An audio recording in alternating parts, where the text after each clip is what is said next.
시작하겠습니다. 기도하겠습니다. 사랑의 아버지 하나님 감사합니다. 오늘도 이렇게 귀한 토요일 오후 저희들 이렇게 하나님의 말씀을 공부하러 모였습니다. 이 시간 함께하여 주시고 참으로 말씀을 통해서 우리 하나님의 깊으신 뜻들을 깨달아 알 수 있는 저희들 되게 하여 주시고 우리 아버지 하나님께 한 걸음 더 가까이 다가가는 저희들이 되게 하여 주시옵소서. 예수님 이름으로 기도드립니다. 아멘. 우리 지난 시간에 요한복음 7장까지 하다가 마친 걸로 알고 있습니다. 요한복음 7장 한번 펴놓으시고요.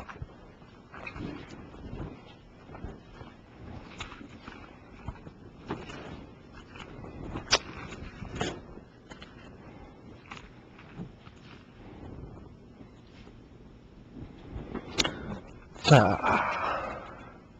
이 요한복음은 전반적으로 우리 예수님이 어떤 분이냐 하는 것을 우리 사람들에게 가르치는 책이 요한복음입니다. 이 요한복음은 예수님은 비록 육신을 입고 이 땅 위에 오셨지만 단순한 인간이 아니라 하나님이시다, 또 하나님의 아들이시다 하는 것을 강력히 증거하는 책이 바로 이 요한복음이에요. 그래서 얼마 전에 저기 한국에서 목사님들이 어느 성경을 가지고 설교를 제일 많이 하나 조사를 해봤더니 요한복음을 가지고 설교를 제일 많이 한대요. 그리고 그 다음에 많이 하는 본문이 어디냐? 로마서, 그리고 뭐 이런 순으로 돼 있나 봐요. 그만큼 이 요한복음이라는 것은 정말 이 복음의 핵심이라고 할 수 있는 우리 예수님에 대해서 분명하게 설명해 주는 책이 바로 이 요한복음입니다. 근데 지난 시간에 우리가 요한복음 7장을 이야기하면서 무슨 얘기를 했냐면 예수님의 그 형제들, 그러니까 육적인 형제들, 마리아의 아들들 있지 않습니까? 육적인 형제들도 예수님을 가까이서 지켜보고 많은 것을 보았건만은 예수님이 실질적으로 누구인지, 또 예수님이 이 땅 위에 무엇하러 오셨는지에 대해서 오해하고 있었다. 그래서 뭔가 예수님이 뭔가 좀 절기 때에 사람들이 많이 몰릴 때에 예루살렘에 가서 뭐 기적도 쫙 행하고 그리고 정말 큰 물에 가서 뭐 놀라운 일들을 벌이게 되면 예수님이 정말 스타가 되지 않겠나 하는 이런 바람으로 예루살렘에 올라가서 거기에서 큰 물에서 놀아라 하는 이야기를 이 형제들, 예수님의 형제들이 권유했다라는 얘기를 하면서 그에 관련된 몇 가지 이야기를 좀 했습니다. 그런데 우리 예수님께서 여기 그 8절에 보시게 되면 그러한 형제들의 이 권유에 대해서 뭐라고 얘기하시냐면 너희 형제들은 너희들만 먼저 명절에 가라. 나는 내 때가 아직 차지 못하였으니 이 명절에 아직 올라가지 아니하겠노라 하면서 예수님은 명절에 올라가서 그렇게 뭐 큰 표적을 행하고 뭐 스타가 되겠다라는 의사가 없음을 분명히 하십니다. 그리고 10절에 보게 되면 또 뭐라고 말씀하시냐면 그래 놓고서 예수님이 올라가시는데 어떻게 올라가시냐면 떠들썩하게 가시지 아니하고 비밀리에 조용히 가서 올라가십니다. 근데 뭐 그동안에 예수님이 하신 일이 너무나 많다 보니까 사람들이 몰라보겠습니까? 12절에 보게 되면 사람들이 그 수군거림이 많아요. 그래서 예수님이 어떤 사람은 좋은 사람이다, 아니다, 무리를 미혹해하는 이상한 사람이다 뭐 이러면서 예수님에 대해서 이 말 저 말이 많아요. 근데 이런 상황 속에서 예수님이 14절에 보게 되면 7장 14절 명절 중간이 돼서 성전에 올라가셔서 이제 말씀을 증거하십니다. 이 말씀의 요지는 뭐냐? 예수님이 이 땅 위에 오신 것은 바로 하나님이 우리 사람들에게 주고자 하는 교훈을 전달하러 온 거다. 다시 말하면 예수님은 자기 멋대로 온 게 아니라 또 뭐 세상 사람들처럼 그냥 부모가 낳았으니까 태어난 게 아니라 우리 예수님은 16절에 보면 나를 보내신, 분명히 예수님을 보내신 분이 있다는 거예요. 그래서 예수님이 가르치는 교훈도 예수님을 보내신 분의 것이지 예수님이 스스로 자기 멋대로 설교하는 것이 아니라 하나님의 뜻대로 하나님이 주신 교훈을 증거하는 것임을 분명히 이야기를 합니다. 그럼 하나님이 보낸 자의 교훈과 그리고 또 사람 스스로 말하는 교훈의 차이는 어디에서 나오는가 하는 것은 18절에 보게 되면 이 스스로 그냥 자기 멋대로 말하는 사람은 어떤 설교를 해도 암만 좋은 말을 해도 결국에는 자기의 영광을 위해서 그런 말들을 증거하지만 하나님이 보낸 사람은 하나님이 보낸 선지자나 하나님이 보낸 우리 예수님과 같은 분은 이 설교를 통해서 교훈을 증거함을 통해서 누구에게 영광을 돌리냐 하면은 아버지 하나님께 영광을 돌리는 자예요. 예.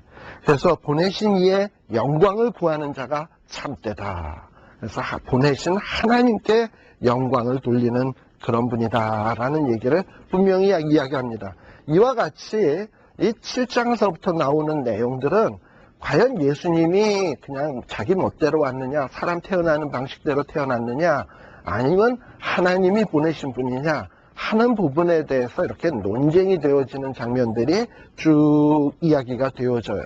또 쭉 넘어가서요 25절에도 보게 되면 자, 예루살렘 중에서 또 많은 사람들이 또 막 수근수근 거리기 시작을 해요.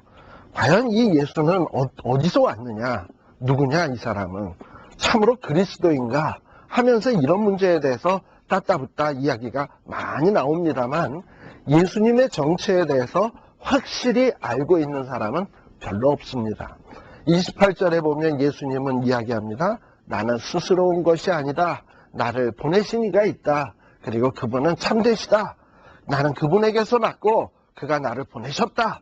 하고 이렇게 분명하게 이야기를 해요.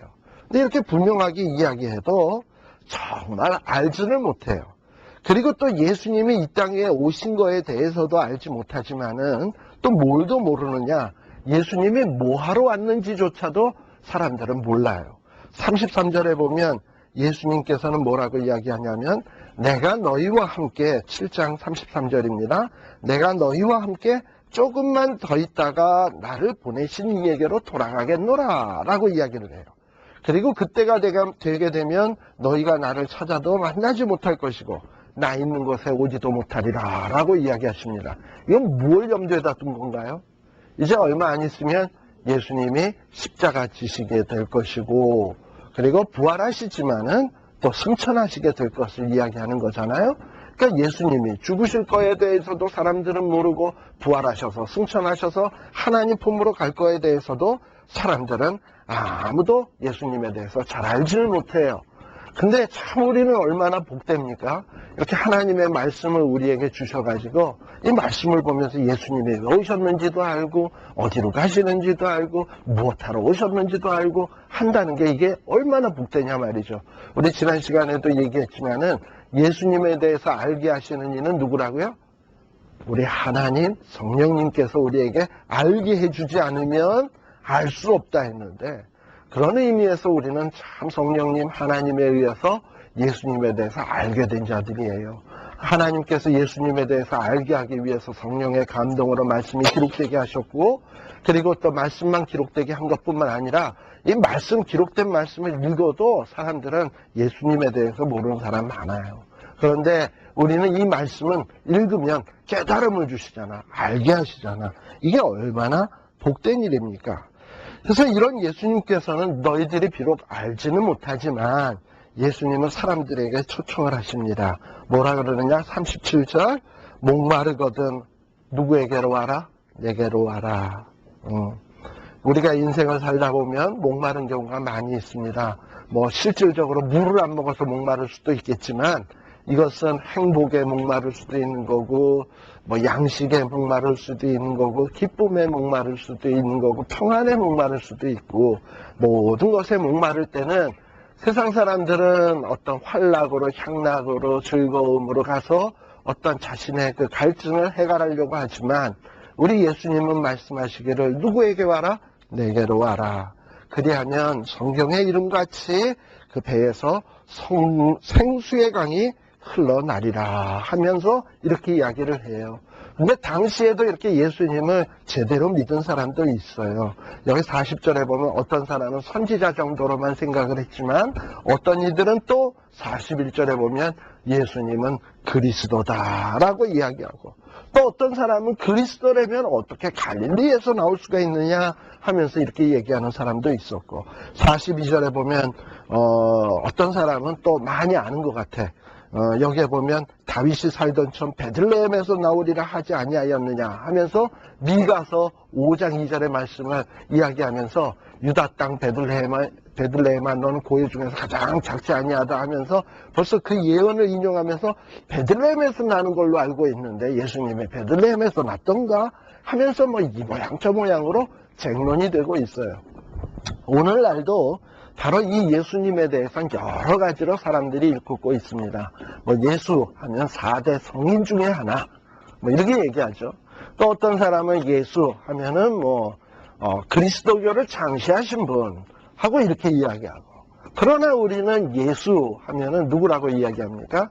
주는 그리스도요 살아계신 하나님의 아들이다라고 이야기를 해요.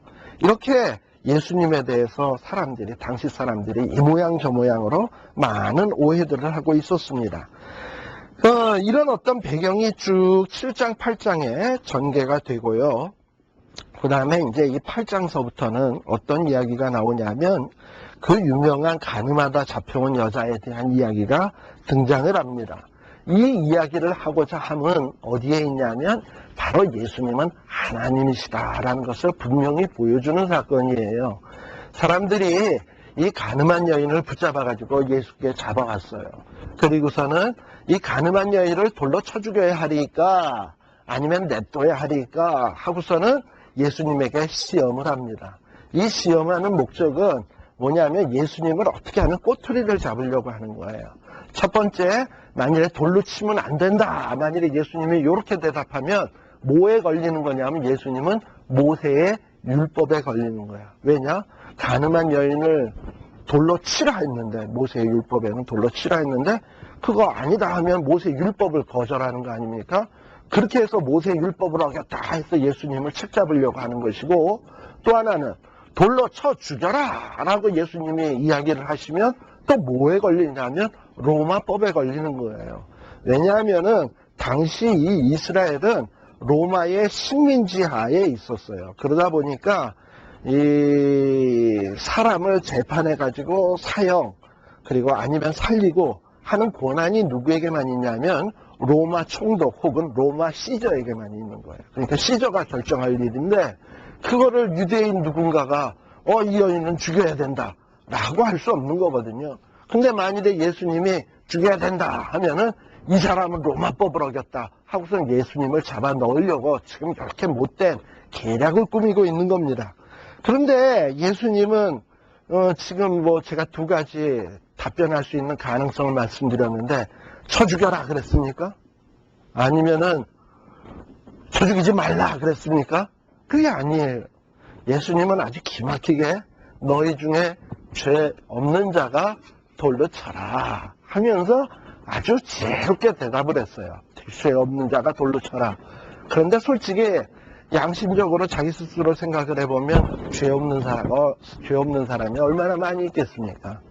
여러분들도 스스로 한번 집에서 이렇게 거울을 쳐다보면서 나는 참 의인이다. 나는 참 의인이다. 할 수 있는 사람이 있나요? 나는 왜 이렇게 깨끗하냐? 이럴 수 있는 사람 없잖아요. 근데 한 가지 더 재밌는 것은 8절에 보시게 되면 예수님이 몸을 굽히사 땅에다가 손가락으로 뭐 글씨를 쓰셨대. 뭘 쓰셨을까 도대체 여러분들? 이 상황에서 자, 죄 없는 자가 돌로 치라 하니까는 사람들이 돌 안 치면 뭐가 되는 거야? 자기는 죄 있는 자가 되는 거고, 돌로 치자니 솔직히 죄는 있고 자기가 의롭다고 시인하는 게 된 거고, 그러니 사람이 이러지도 저러지도 못하고 있는데 돌아가자니 자기 스스로가 죄인임을 인정하는 것이고, 안 가자니 그렇다고 또 돌로 또 칠 수도 없는 노릇이고, 이러지도 저러지도 못하는 상황이에요. 아마도 그런 어떤 이렇게 그 긴장감이 이렇게 분위기를 휩쓸었을 것 같아요. 그런데 예수님이 딱 고개를 딱 숙이시더니 글씨를 딱 쓰시는 거예요. 뭘 쓰셨는지 모르겠지만은 어떤 사람들은 이런 얘기를 해요. 글씨를 쓰는데 뭔 얘기를 하냐면, 저기 서 있는 어떤 바리새인이 딱 있다 칩시다. 바리새인이 김씨라고 합시다. 김바리새인, 너는 어제 간음을 행했다. 뭐 이렇게 썼다고 합시다. 나는 너가 어제 한 일을 알고 있다. 뭐 이러고 썼다고 칩시다. 노골적으로 안 쓰고. 그리고 그 다음에 이모씨, 당신은 그저께 시장에서 어떤 일 했던 것을 내가 훤히 알고 있다. 이러고서 쓰기 시작하니까 이거 더 있다가는 개방신 나갈 수 있을 것 같거든요. 그러니까는 사람들이 어떻게 돼요? 9절에 보면 그냥 단순히 예수님이 죄 없는 자가 돌로 치라 하니까 양심의 가책을 받았을까? 그 정도만 갖고 돌아갈까? 뭔가 예수님이 글씨 쓰기 시작하니까 공포감을 느끼고 도망갔겠지. 그죠? 예. 그러면서 아마도 예수님에 대해서 아주 무서운 생각을 했을 거예요. 자기네들의 죄를 알고 있는 분. 뭐, 걸음만 날 살려라고 도망치는 거지, 뭐. 그런데 그런 모습을 누구도 봤을까? 가늠한 여인도 봤겠죠? 그리고서는 결국엔 누구만 남았냐 하면은 10절에 보게 되면 가늠한 여인과 예수님만 남았어요. 이 가늠한 여인도 사람들에 대해서 저렇게 아시는 분이라면 나에 대해서도 잘 알지 않겠는가? 그렇다면 난 저분에 의해서 맞아 죽는 거 아니겠는가? 뭐 이런 생각이 들 거 아니에요, 두려움이. 그런데 예수님은 말씀하시기를 뭐라고 이야기하느냐? 너를 정죄한 자가 없느냐? 너를 정죄하던 자들이 어디 있느냐? 물으시면서 11절에 보면 나도 너를 정죄하지 않겠다 하면서 죄를 용서해 주신다 이 말이에요. 그러니 죄를 아시고 죄를 용서할 수 있는 분은 누구밖에 없다? 하나님밖에 없는 거예요. 그러니까 예수님은 하나님이신 거예요. 그리고 또 예수님은 또 뭐라고 얘기하시냐? 12절서부터 보게 되면 예수님은 자기를 설명하기 위해서 많은 비유적 표현들을 사용하시는데 그 중에 하나가 여기 12절서부터 나오는 예수님이 나는 빛이다 라고 이야기를 하고 있어요. 나는 빛이다. 빛이 없으면 어둠을 헤쳐 나갈 수가 없습니다. 비록 태양이 있고 밤에는 달이 있고 별이 있지만은 사실 이 세상은 암과 같은 밤입니다. 사람이 어떻게 살아야 진정 복되게 사는 것인지 정말 가치 있게 사는 것인지 사람이 스스로는 알 길이 없어요. 그래서 많은 성인군자들이 어떻게 사는 것이 가치 있나 생각하기 위해서 별의별 노력들을 많이 했죠. 예를 들면 석가모니는 보리수 나무 밑에 앉아서 뭐가 참된 길이다 했지만은 그가 참된 길을 발견했습니까? 물론 나름대로 윤리적으로 도덕적으로 뭐 좀 좋은 얘기들은 있지만 그것으로 사람에게 죄의 문제가 해결이 되고 사망의 문제가 해결되는 것 아니거든요. 또 공자도 많은 좋은 얘기를 하고 많은 깨달음이 있고 많은 고행도 하고 많은 노력을 했지만은 그도 역시 우리에게 사망을 이기고 참된 생명에 이르는 길을 아무도 제시하지 못했어요. 그런데 예수님은 자신을 가리켜 말하기를 나는 세상의 빛이다. 생명의 빛을 얻어라 하면서 예수님을 따라올 것을 이야기합니다. 만일에 여러 사람이 등산을 갔는데 깜깜한 밤이에요. 그런데 프레시 라이트는 하나밖에 없다. 그럼 어떻게 해야 돼? 누굴 따라가야 돼?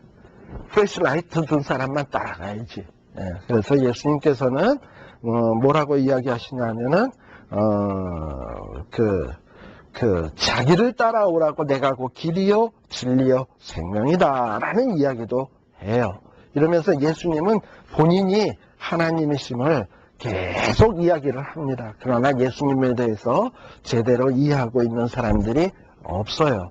자, 그런데 28절에 보면 우리 요한복음 7장 28절에 보게 되면 다 같이 한번 읽어봅시다. 시작.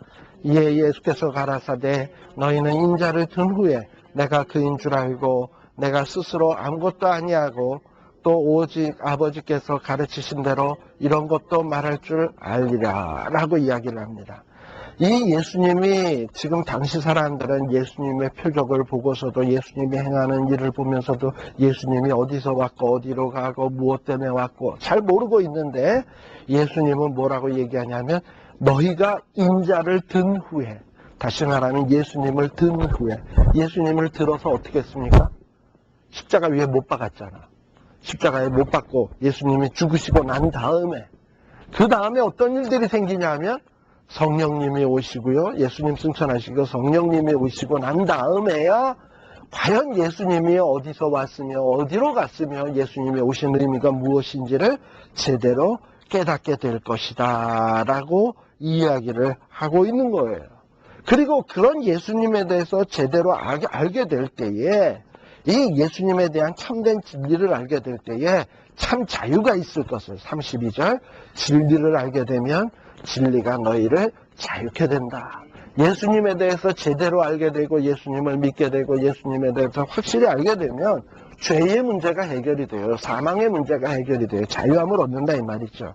예, 바로 비로소 이런 자유는 그때서야 비로소 이루어질 것을 이야기를 하십니다. 그러면서 쭉 자신에 대해서 논쟁을 합니다. 자, 그 다음에 또 9장에 보시게 되면 또 어떤 이야기가 나오느냐. 9장에 보게 되면, 9장 이전에도 한번 8장의 요 나머지 부분에도 바로 이 예수님에 대해서 자꾸 시비 거는 사람들과 논쟁을 하시는데, 이 예수님은 뭐라고 이야기하시냐 하면은, 자, 특별히 53절 보십시다. 7장 53절에 보시게 되면 많은 사람들이 예수님에게 이렇게 질문을 해요. 예수야, 당신은 우리 조상 아브라함보다 크냐? 또 선지자들도 죽었는데 너는 누구냐 도대체? 뭐 이러고 얘기를 해요. 예수님에게. 그런데 이런 말을 들으신 예수님은 뭐라고 얘기하냐면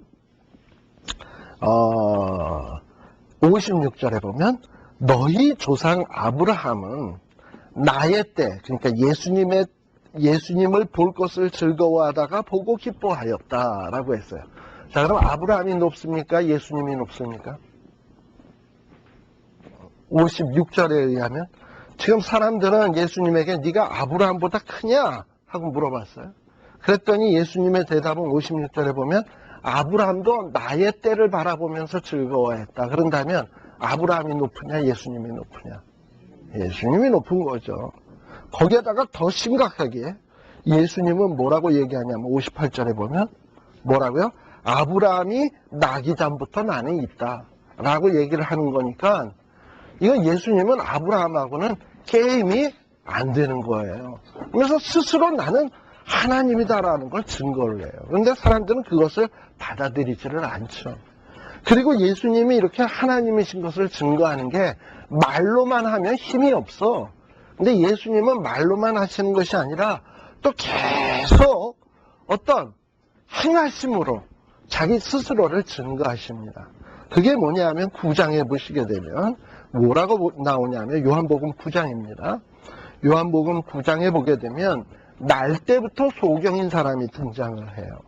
그런데 많은 사람들이 이 3절에 보니까 2절에 보니까 선생님 이 소경이 부모의 죄 때문에 이렇게 소경이 됐습니까? 아니면 뭐 때문에 이렇게 소경이 되었습니까? 라고 묻는 장면이 나와요. 그런데 예수님께서는 그 소경된 자에 대해서 뭐라고 얘기하냐? 하나님이 하시고자 하나님의 하시는 일을 나타내기 위해서 이 사람은 소경이 되었다 하면서 이 예수님께서 15절에 보게 되면 진흙을 눈에다 바르고서 그 눈을 뜨게 해줘요. 예.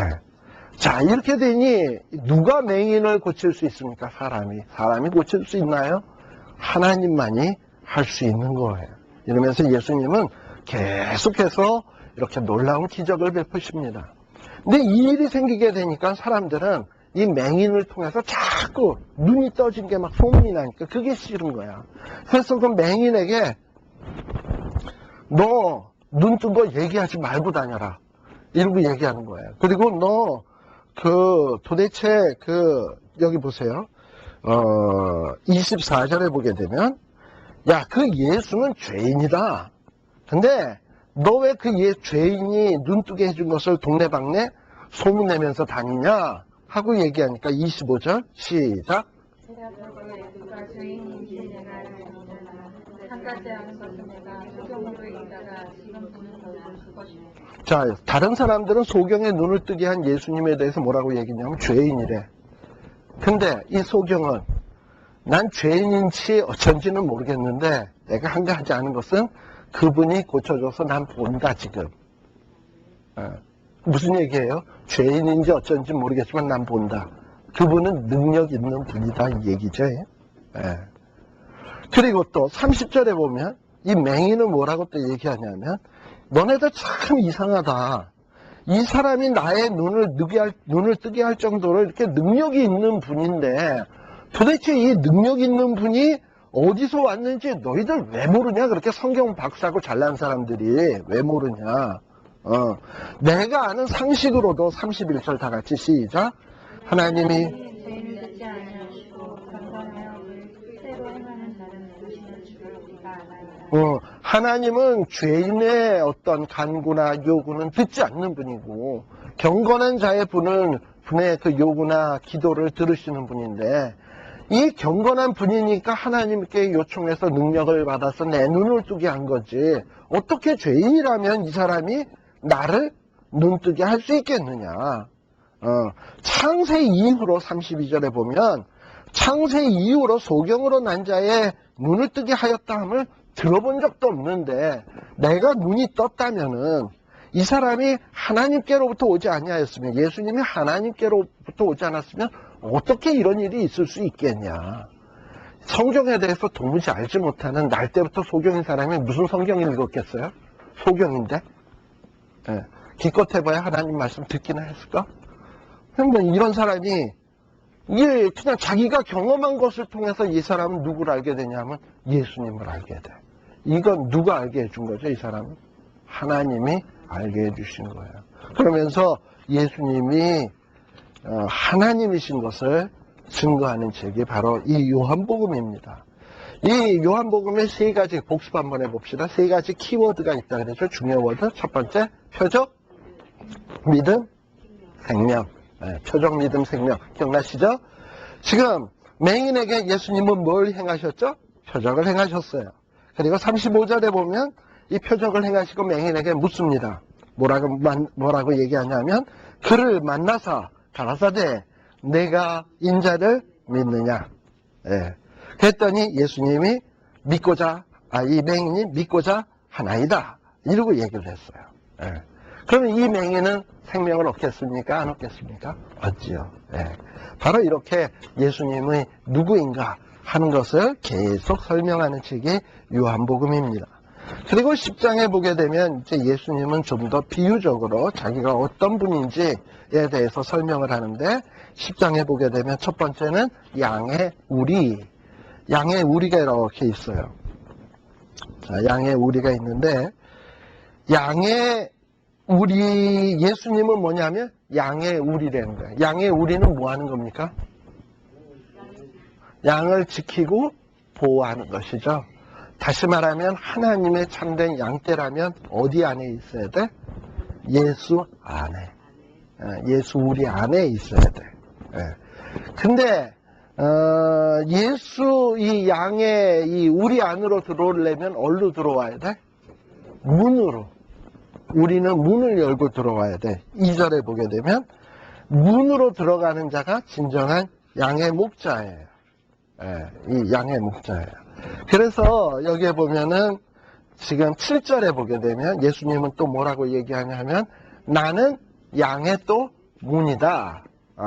물론 여러분들이 이상하다. 앞에는 왜 예수님이 양의 우리라 그랬다가 왜 또 이제는 또 양의 문이라 그랬다가 이러는가? 이랬다 저랬다 왜 이러는가 하고 좀 이런 의문이 들지 몰라요.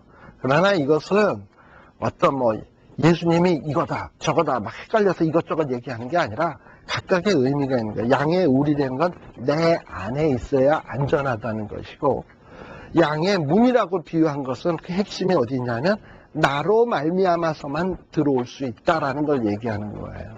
이게 뭐 다른 것을 놓고선 예수님이 컨퓨즈 돼서 이거 얘기했다 저거 얘기했다 하는 게 아니라 지금 얘기의 초점은 첫 번째는 내 안에 있어야 된다. 또 7절서부터는 뭐냐 하면 나로 말미암아야만 들어올 수 있다라는 얘기하는 거예요. 그래서 9절에 보면 다 같이 이야기하죠. 뭐라고 얘기해요? 내가 문이니 누구든지 나로 말미암아 들어가면 구원을 얻고 또는 들어가며 나오며 꼴을 얻는다. 그러나 뭐 어떤 자들은 도적이여 강도다. 8절에 보면 나보다 먼저 온 자는 다 절도여 강도니 양들이 다 듣지 아니하느니라. 예. 그러면서 어떤 다른 방식으로 들어오는 자는 그것은 강도여 절도여 도둑이다. 바로 양의 문으로만 들어와야 된다. 또 그러고선 또 예수님이 헷갈리게 처음에 우리라 그랬다가 또 문이라 그랬다가 11절엔 또 뭐래? 예수님이 또 자기가 선한 목자래. 그러니까 이제 또 무슨 얘기냐 하면 예수님은 양들을 또 인도하는 목자도 되시는데 다시 말하면 어째서 선한 목자냐? 양들을 위하여 목숨을 버리시는 분이기 때문에 선한 목자다라고 이야기를 해요. 이 예수님은 어떤 분이냐? 이걸 정리를 해보면 요 10장에 나오는 이야기를 정리를 해보면 우리가 안전하려면 누구 안에 있어야 된다? 예수 안에 있어야 된다. 또 예수님 안에 들어오려면 어디로만 들어가야 된다? 문으로만 들어가야 된다. 예수님으로 말미암아 들어가야 된다. 또 우리가 제대로 정말 꼴을 얻고 물을 얻고 좋은 양식을 얻으려면 누구를 따라가야 된다? 선한 목자를 따라가야 된다. 그분은 우리를 위해서 대신 죽을 수 있는 분이다. 또 실제 죽었잖아요. 바로 그 얘기를 하는 거예요. 그래서 예수님이 과연 우리 인생들에게 어떤 관계인가 하는 것을 이렇게 비유적으로 잘 설명을 해줍니다. 그럼 이렇게 설명을 잘 해주면 아, 예수님 안에 들어가야 되겠구나. 예수님을 통해서 들어가야 되겠구나. 예수님만 따라 다녀야 되겠구나. 뭐 이런 결심을 해야 되잖아. 근데 20절에 보면 사람들이 뭐라 그래요? 야, 저 예수 귀신 들렸다. 미쳤다. 좋은 얘기하는데도 미쳤대. 이게 사람인 거예요. 그래서 여러분들 요한복음 1장으로 다시 한번 환원을 해보면 빛이 세상에 왔으되 사람들이 그 빛을 영접치 아니했다. 또 빛이 와서 스스로 이렇게 자상하게 설명을 해주는데 그 얘기를 듣고서도 예수님을 영접치 아니했다. 참 안타까운 일이죠. 이렇게 예수님이 참 이렇게 계속 이야기를 하는데 근데요 이렇게 믿지 않는 사람은 왜 믿지 않냐? 26절 시작. 너희가 내 양이 아님으로 믿지 아니하노라. 그러니까요 이렇게 예수님을 믿지 않는 사람은 왜 안 믿냐? 예수님의 양이 아닌 거야. 우리는 왜 믿냐? 예수님의 양인 거야. 그래서 27절에 보면 양은 뭘 들어? 듣고 또 예수님에 대해서 알고 또 예수님을 따르고 그렇게 따르면 또 어떤 결과가 나와? 28절에 영생을 줘. 그리고 또 29절에 보면 이렇게 영생을 얻게 되면 이 영생은 내가 또 죄 지으면 뺏기냐? 내가 또 뭐 좀 실수하면 영생이 없어지냐? 29절에 보면 내 아버지는 만유보다 크심에 아무도 아버지 손에서 빼앗을 수 없느니라. 여러분들 예수님의 음성을 들었습니까?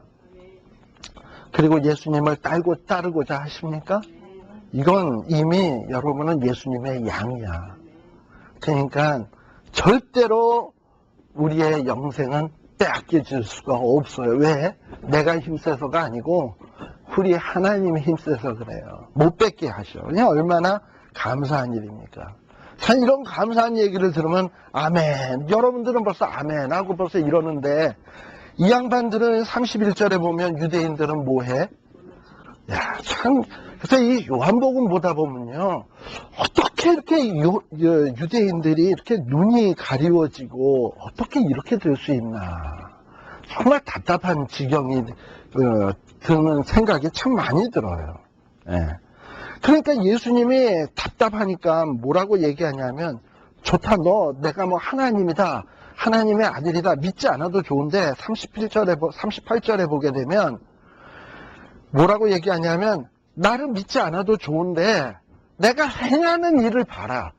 이건 어떻게 인간이 할 수 있는 일인지. 그리고 나를 믿지 않는 건 좋은데 내 행하는 일을 봐서라도 믿어라 라고 얘기하고 있는 거예요. 너희들이 행하는 일을 보면 알 텐데 하는데 사람들은 그래도 안 믿어요. 그래서 39절에 보면 예수님을 잡고자 해요. 이러면서 예수님은 또박또박 계속 자기의 길을 가시는 거예요. 그러나 아직은 예수님이 잡힐 때가 아니야. 예수님은 할 일을 다 하시고 잡히셔서 십자가 지셔야 되는 거예요. 11장에 보게 되면 이제 예수님의 기적 가운데서 가장 클라이막스 같은 기적이 하나 나타납니다. 그것이 뭐냐면 죽은 나사로를 살리는 이야기예요. 죽은 나사로를 살리는 이야기. 자, 이렇게 죽은 나사로를 살리는 것, 이걸 통해서 아주 놀라운 일들이 생겨납니다. 뭐냐면 많은 사람들이 이 나사로 때문에 예수 믿게 된 사람들이 많이 생겨요. 왜냐? 죽는 사람이 살아나는 것을 또 본 적이 없잖아, 사람들이. 근데 그것도 나사로는 무덤에 한 사흘간이나 있었거든요. 그런데 그런 어떤 나사로를 살렸단 말이죠.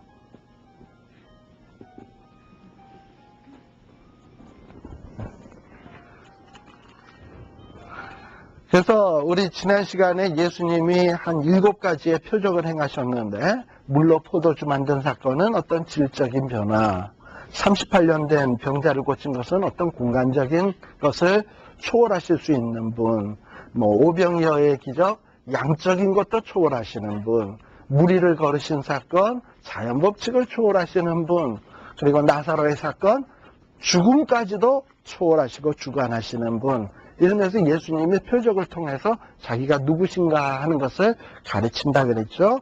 그래서 예수님은 이 나사로를 살리고 난 다음에 25절에 보면 이렇게 이야기를 합니다. 예수께서 가라사대 나는 부활이요 생명이니 나를 믿는 자는 죽어도 살겠고 살아서 믿는 자는 영원히 죽지 아니하리니 이것을 내가 믿느냐라고 이야기를 하셨어요. 그러면서 이 43절에 보게 되면 11장 43절에 보면 예수님이 나사로에게 나사로야 나오라. 그러니까는 예수님이 나사로가 그냥 칭칭 그건 뭐야? 그걸 뭐라 그러죠? 수위에서 염할 때 이렇게 감는 걸 아무튼 그거를 칭칭 감은 채로 지금 나오는 거야. 예. 그렇게 되니까 45절에 보니까 어떻게 됐어요? 45절 시작. 마리아에게 와서 예수의 하신 일을 본 많은 유대인이 저를 믿었다. 그래서 많은 사람들이 이 나사로의 사건을 통해서 많은 사람들이 예수를 믿게 되었어요. 예. 그런데요, 거기 반면에 이렇게 많은 사람들은 예수를 믿었지만 46절에 어떻게 돼요? 어떤 이들은 또 안 믿는 사람들은 바리새인에게 가서 그러고서 고자질하는 사람이 있어요. 죽은 자를 살렸다고. 예. 그러면서 이러다 보니까 바리새인들은 야 이거 나사로를 계속 살려두게 되면 또 예수를 가만두게 되면 이거 점점 시끄러워지겠다 하는 생각이 들면서 여러분들 11장 12장으로 가보세요. 12장 9절에 보세요. 보면 이제는 또 뭐라고 돼요? 유대인의 큰 무리가 뭘 보고 큰 무리가 이렇게 예수님에게 나올까요? 나사로 사건. 나사로 사건 때문에 큰 무리가 막 이렇게 나오는 거예요. 왜냐? 죽은 자 가운데서 살리신 나사로도 보고 예수님도 보고 뭐 두 가지를 다 보러 막 예수님께 막 모여들기 시작을 하는 거예요. 이렇게 돼서 점점 나사로 사건 때문에 예수님의 인기가 많아지기 시작하니까 이 10절에 보면 대제사장들이 누구까지 죽이려고 모이에? 나사로까지 죽이려고 모이에요. 그리고 나사로 까닭에 많은 유대인이 가서 예수를 믿었기 때문이다 라고 요한복음은 기록하고 있습니다. 이러면서 본격적으로 나사로 사건 이후에 많은 사람들이 예수님을 죽이려고 구체적인 어떤 이 계획을 세우고 실천에 옮기기 시작을 합니다. 자, 이런 마음을 예수님은 아실까 모를까, 사람들의 마음. 그러면 여러분 같으면 어떻게 하실까? 누가 나를 죽이려고 지금 모의를 꾸미고 있다. 그럼 그런 자들이 있는데 가겠습니까? 멀리 돌아가겠습니까? 돌아가면서 이러지. 뭐가 무서워서 피하냐? 더러워서 피하지. 사실은 무서워서 피하면서. 에? 그러잖아. 그런데 그럼에도 불구하고 예수님은 12절서부터 어디로 가시냐 하면 바리새인들, 유대인의 소굴이라고 할 수 있는 그 핵심부로 들어가시는 거예요. 예루살렘으로 들어가시는 거예요. 그리고 들어가는데 예수님이 나귀 타고 들어가시는 거예요. 들어가는데 이런 들어갈 때에 예수님의 심정을 알고 있는 사람이 어디 있을까? 그저 예수님 들어오는 모습 보면서 종려나무를 꺾어가지고 호산나 호산나 하는 거예요. 이건 예수님을 제대로 알고 찬양하는 걸까요? 아니면 저렇게 죽은 자도 살리는 예수라면은 만일에 우리가 로마 나라와 전쟁을 했을 때 사람들이 칼에 맞아 죽을 수도 있고 활에 맞아 죽을 수도 있고 이러면 누구야 일어나라 하면 다 일어나는 거잖아. 그러니 어떤 자가 왕이 되면 이거 뭐 최강의 나라가 되겠습니까? 거기에다가 5,000명 먹인 사건도 있었잖아. 양식, 전쟁을 하려면 양식이 중요한데 양식은 거저 해결될 거고 설사 양식 먹고 배불러서 싸우다가 죽었다. 그래도 일어나라 하면 일어나면 되는 거고 뭐 다쳐서 부상당했다. 그럼 뭐 맹인도 고쳐주고 뭐 병도 고쳐주는데 이 예수님이 왕이 돼야 되겠다 생각을 하는 거예요. 그러니까 사람들이 예수님을 호산나 찬양하는 것은 예수님의 본질에 대해서 제대로 알고 예수님을 영접하는 게 아니고 이 속에 자기네들의 그 욕심, 어떤 우리나라가 세계의 가장 으뜸 국가가 되었으며 그래서 그 혜택을 우리가 누리게 되었으며 그리고 그 일을 이루는 데 있어서 예수님을 이용했으며 하는 마음인 거예요. 그래서 예수님에게 지금 알랑방구 끼는 거예요. 이거는. 그러니까 사람들은 전혀 뭐 예수님이 왜 예루살렘에 들어오는지 그 마음도 헤아리지 못하고 사람들도 찬송을 하는데 왜 그러는지도 모르고 그래요. 근데 심지어 누구도 예수님에 대해서 잘 알지 못하냐면 왜 예수님이 나귀를 타고 왜 예수님이 예루살렘으로 들어오는지에 대해서 16절 보게 되면 누구들? 제자들은 처음에 이 일을 깨닫지 못하였다가 예수께서 뭘 얻으신 후에요? 이 영광을 얻으신 후라는 게 뭐겠습니까? 십자가에 죽으셨다가 부활하시고 또 하늘 우편에 올라가시는 거겠죠. 그 후에야 비로소 생각나고 깨닫게 되는 거예요. 심지어 예수님을 가장 가까이에서 따랐던 예수님의 제자들 역시도 예수님이 지금 하시는 일에 대해서 제대로 알지 못해요. 그러면서 어떤 사람은 조금 아는 사람도 있는 것 같아. 20절에 보게 되면 명절에 헬라인 중에 몇몇 사람들이 예수님을 쫓아가려고 그래요. 근데 예수님을 만날 길이 없잖아. 그러니까 예수님의 제자 가운데서 제일 처음에 그래도 제자가 됐던 사람이 빌립이거든. 빌립하고 요한이거든요. 빌립에게 가서 우리가 예수님을 좀 만나고 싶은데 다리 좀 놔주시겠습니까? 하고 부탁하는 거예요. 그러고서 이제 예수님에게 찾아와서 이야기를 하죠. 그랬더니 예수님이 딱 이야기를 하십니다. 뭐라고 얘기하냐면 내가 영광을 얻을 때가 왔다. 뭐 이러고서는 얘기를 하는 거예요. 그러면서 26절에 보면 자, 너희들이 나를 섬기려면 뭘 따라라? 근데 나를 따르는데 예수님은 지금 어디로 갈 건데? 그러니까 너희도 뭐 어떻게 해라? 나를 따라서 죽어라. 지금 이러고 얘기하는 거예요. 그리고 나를 따라서 죽으면 그걸로 끝이 아니고 그렇게 해서 주님을 따라서 죽는 길까지 가는 게 뭡니까? 그게 주님을 섬기는 거죠. 26절을 잘 보세요. 그게 주님을 섬기는 거예요. 그리고 주님을 그렇게 섬기면서 죽기까지 섬기면 누가 저를 귀히 여겨? 아버지께서 저희를 귀히 여기신다. 이러면서 이야기를 하는 거예요. 예. 그러면서 뭔가 예수님이 자기가 이 땅 위에 왜 오셨는지, 무엇 때문에 오셨는지에 대해서 이렇게 구체적으로 우리 예수님은 설명을 합니다. 그러나 이렇게 예수님께서 많은 이적을 행하지만 37절 다 같이 시작. 이렇게 많은 표적을 저희 앞에서 이렇게 보면 예수님이 이렇게 많은 표적을 행함에도 불구하고 사람들은 예수님을 믿지 아니했다라고 되어 있습니다. 그러면서 유명한 구절 38절에 보면 이렇게 된 이유는 뭐냐? 이사야의 선지자의 말씀을 이루려 하려 하심이라 했어요. 이사야 선지자는요, 굉장히 뛰어난 선지자입니다.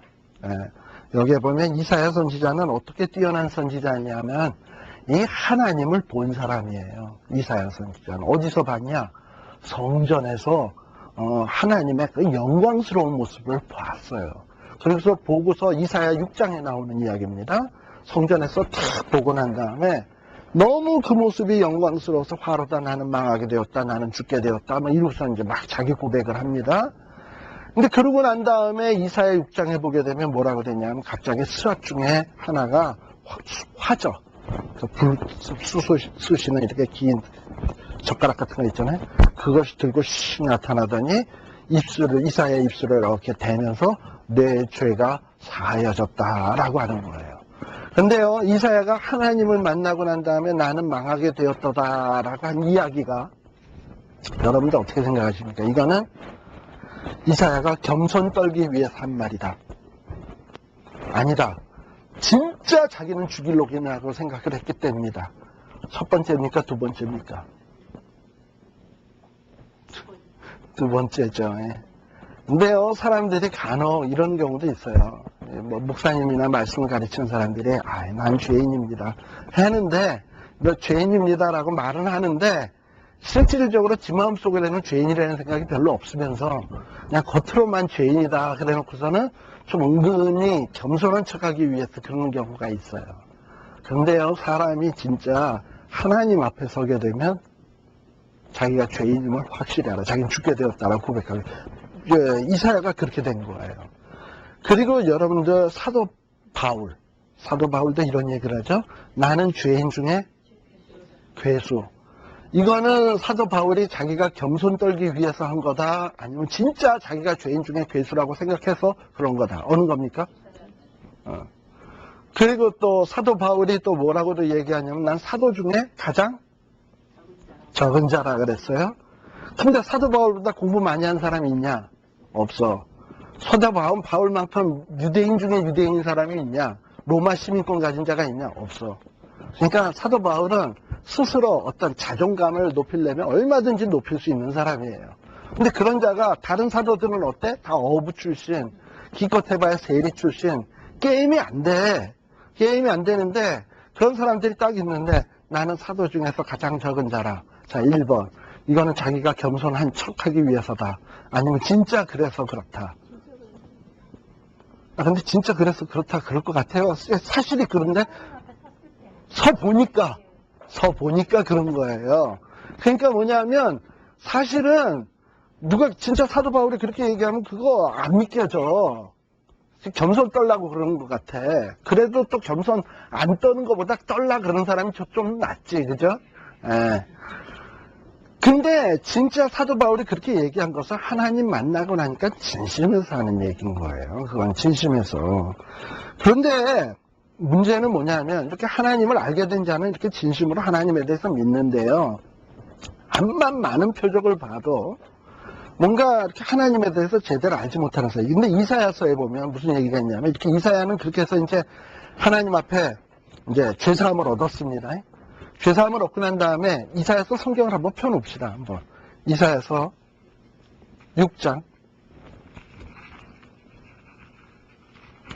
6장에 보게 되면 지금 내가 여기 나오는 예언을 설명을 하려고 그래서 그래. 10장에 나오는 쉴 때가 됐네요, 그죠? 6장에 보게 되면 6장에 보면 7절에 보면 6절 7절에 보면 제가 아까 설명한 거죠.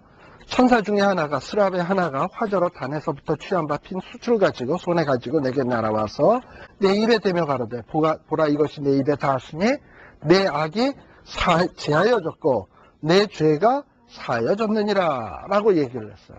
죄사함을 받았어. 자, 그러면 이제 질문 또 하나.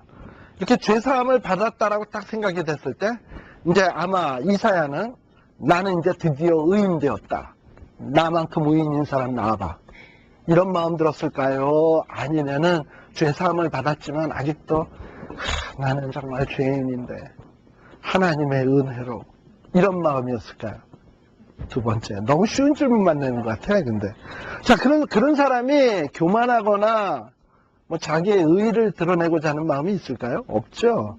그런데요, 음성이 들렸어요. 무슨 음성이 들렸냐면 여기에 보면 목소리가 탁 들려요. 8절에 보면. 그러면서 내가 누구를 보내면 누가 우리를 위하여 갈꼬 하고 이렇게 하나님의 음성이 들리는 거야. 내가 누구를 보낼까 이스라엘 백성들에게. 그럴 때 이사야의 심정은 어떨까요? 제가 갈게요. 이랬을까요? 난 죄인인데 내 같은 게 어떻게 갈 수 있나 이런 마음 가졌을까요? 두 번째겠죠. 에? 너무 쉬운 것만 해. 너무 쉬운 거. 자기가 죄인인데 어떻게 자기가 감히 나간다고 그래. 근데 이러고 보니까 자기밖에 없거든. 근데 하나님이 자기 하나 놓고서는 누가 나를 위하여 갈 거 아니고 지금 나보고 가란 얘기거든.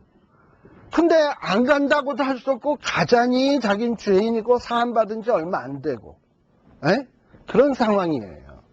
그래서 이 이사야가 쭈삐쭈삐 다른 사람이 있으면 다 쟤예요. 누가 갈 거야 하면 나는 죄인이니까 안 되고 쟤가 되겠네 이럴 텐데 초기도 없고 그러니까 나오는 대답이 그건 거예요. 할 수 없이 내가 여기 있나이다 나를 보내소서 하는 거예요. 이렇게 해서 내가 여기 있나이다 하고선 가는데 또 9절서부터 보니까 심각한 이야기가 나와. 너가 가긴 가는데 너가 가서 증거하는 말씀을 들을 사람들은 어떤 사람들이냐 하면은 네가 가서 외치면 듣기는 듣는데 깨닫지 못하고 보기는 보아도 눈이 감기우고. 여러분들, 내가 만일에 여러분들하고 성경 공부를 하는데 열심히 공부를 가르치긴 했는데 듣기는 들어도 깨닫지 못하고 한번 설명을 하고 뭐 교환 나눠주고 보여주고 했는데도 눈이 감겨서 보지 못하고 하면 제가 할 만 날까 안 날까? 안 나겠죠. 그런데도 이사야는 그런 사람에게 간 거예요. 근데 질문 또 하나. 왜 근데 하나님은 이사야를 보내면서 가서 증거하라 그러면서 사람들로 하여금 들어도 듣지 못하고 보아도 보지 못하게 그렇게 만들어 놓으실까? 아니 증거하라고 보냈으면 사람들을 듣게 하시고 보게 하시고 깨닫게 하셔야지. 왜 증거시켜놓고 들어도 듣지 못하고 보아도 깨닫지 보지 못하고 왜 이렇게 만드냐 이 말이죠. 간단한 거는 뭐냐면 사람이요 너무 쉽게 깨달으면 그거에 대한 소중함을 잘 모를 수가 있어요. 제 경험을 하나 이야기하면 제 친구 목사님 중에 한 분이 하나 있는데 이 목사님은 맨날 무슨 컴퓨터에 대해서 어려운 문제가 생기면 저한테 삑 전화가 와요. 그래서 김 목사님 이거 어떻게 해야지 해결하는 거야 하고 물어봐요. 그래가지고 맨날 저한테 전화가 와요. 근데 저는 좀 어떤 스타일이냐면 어떤 컴퓨터나 무슨 기계에 어떤 문제가 생기면 그걸 가지고 밤을 새워가면서 그걸 해결하지 않으면 잠이 안 와. 뭐든지 좌우지간에 잠이 안 와가지고 자꾸 머릿속에서 떠나가지 않고 그게 해결이 안 되면 다음 일이 안 돼. 그래서 어떻게 해서든지 그거를 그냥 밤을 새서라도 해야 돼. 하다 보면 어떤 식으로 해결을 하냐면 요렇게 해봤더니 안 되더라. 요렇게 해봤더니 안 되더라. 요렇게 해봤더니 안 되더라. 안 되더란 케이스를 쫙 한 100번을 해보면 99가 안 되고 마지막 100번째가 되는 거 아닙니까? 그러니까 99를 해보고 난 거 안 된 거를 알고 했는데 뭐가 됐단 말이죠. 그렇게 해서 알게 된 경우가 많아요. 그러니까는 99가 안 된 거를 경험을 하려면 얼마나 생고생을 했겠냐고요. 그죠? 그래 놓고서 마지막에 했기 때문에 그거는 내가 잊어버리질 않아요. 왜냐하면 여러 번의 시행착오를 겪었기 때문에. 그래서 힘들게 해서 깨달으면 되는데 근데 이 목사님은 맨날 저한테 전화 와가지고 해결을 해주니까 그 다음번에는 똑같은 문제를 또 물어봐. 왜냐? 그분은 왜 그러느냐 하면 너무 쉽게 깨달았으니까 그게 중요한지를 몰라. 어떻게 해서 됐는지 원리도 모르고. 그러나 힘들게 깨달은 사람은 그것이 얼마나 그거에 대해서 알게 돼요. 그런 게 있어요. 그런데 지금 이스라엘 사람, 또 하나 비유를 든다면 이런 비유를 하나 들 수 있어요. 애들이 말을 안 듣잖아? 그래가지고 부모가 애를 때리려고 회초리를 딱 들고, 너 이놈! 하고서는 회초리를 딱 들면 애는 어떻게 합니까? 딱 감으로 알고, 그냥 엄마한테 눈물도 안 나오면서 우는 척 하면서, 잘못했어요. 이래요.